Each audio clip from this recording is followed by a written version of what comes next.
Shri Dharmasthala Manjunatheshwara Ayurveda college ಮತ್ತು ಆಸ್ಪತ್ರೆ ಹಾಸನ ವತಿಯಿಂದ ಕಾಲೇಜಿನ ಹಿರಿಯ ಸಾಧಕ ವಿದ್ಯಾರ್ಥಿಗಳಿಗೆ ನೀಡುವ 2024ನೇ ಸಾಲಿನ ಅಶ್ವಿನಿ ಪ್ರಶಸ್ತಿಯು ಮಂಗಳೂರಿನ ವೇದಂ ಆರೋಗ್ಯ ಆಯುರ್ವೇದ ಆಸ್ಪತ್ರೆಯ ಮುಖ್ಯ ವೈದ್ಯಾಧಿಕಾರಿ ಹಾಗೂ ಆಡಳಿತ ನಿರ್ದೇಶಕರಾಗಿರುವ ಡಾಕ್ಟರ್ ಸಚಿನ್ ನಡ್ಕಾ ಅವರಿಗೆ ಲಭಿಸಿದೆ.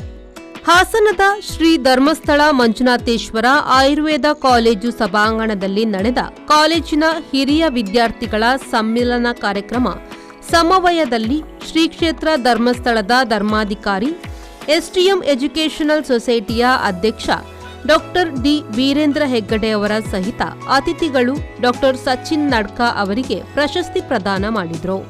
ವೇದಿಕೆಯಲ್ಲಿ ಕೋಟಕ್ಕಲ್ ಆರ್ಯ ವೈದ್ಯಶಾಲಾದ ಆಡಳಿತ ಟ್ರಸ್ಟಿ ಡಾಕ್ಟರ್ ಪಿ ಮಾಧವನ್ ಕುಟ್ಟಿ ವಾರಿಯರ್, ಎಸ್ಟಿಎಂ ಎಜುಕೇಷನಲ್ ಸೊಸೈಟಿಯ ಉಪಾಧ್ಯಕ್ಷ ಡಿ ಸುರೇಂದ್ರ ಕುಮಾರ್, ನಿರ್ದೇಶಕರಾದ ಪ್ರೊಫೆಸರ್ ಪ್ರಸನ್ನ ನರಸಿಂಹರಾವ್, ಹಾಸನದ ಶ್ರೀ ಧರ್ಮಸ್ಥಳ ಮಂಜುನಾಥೇಶ್ವರ ಆಯುರ್ವೇದ ಕಾಲೇಜಿನ ಪ್ರಾಂಶುಪಾಲರಾದ ಡಾಕ್ಟರ್ ಶೈಲಜಾ ಉಪ್ಪಿನಕುದ್ರು ಉಪಸ್ಥಿತರಿದ್ದರು.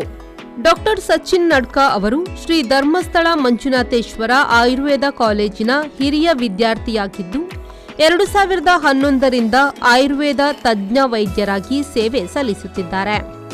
ಮಂಗಳೂರಿನ ವೆಲೆನ್ಶಿಯಾ ಮತ್ತು ಕದ್ರಿಯಲ್ಲಿ ವೇದಂ ಆರೋಗ್ಯ ಆಯುರ್ವೇದ ಆಸ್ಪತ್ರೆಯನ್ನು ನಡೆಸುತ್ತಿದ್ದಾರೆ. ಸುಳ್ಯ ತಾಲೂಕಿನ ಕಲ್ಮಡ್ಕ ಗ್ರಾಮದ ರಾಜ್ಯ ಪ್ರಶಸ್ತಿ ಪುರಸ್ಕೃತ ಶಿಕ್ಷಕ ವಾಸುದೇವ ನಡ್ಕಾ ಹಾಗೂ ಕಮಲಾ ನಡ್ಕಾ ದಂಪತಿಯ ಪುತ್ರರಾಗಿರುವ ಡಾಕ್ಟರ್ ಸಚಿನ್ ನಡ್ಕಾ ಅವರು ಪತ್ನಿ ಡಾಕ್ಟರ್ ಅನುಷಾ ಮತ್ತು ಮಕ್ಕಳಾದ ಅವಿಕಾ ಮತ್ತು ಅವ್ಯಾನ್ ಜೊತೆಗೆ ಪ್ರಸ್ತುತ ಮಂಗಳೂರಿನ ಕದ್ರಿಯಲ್ಲಿ ನೆಲೆಸಿದ್ದಾರೆ.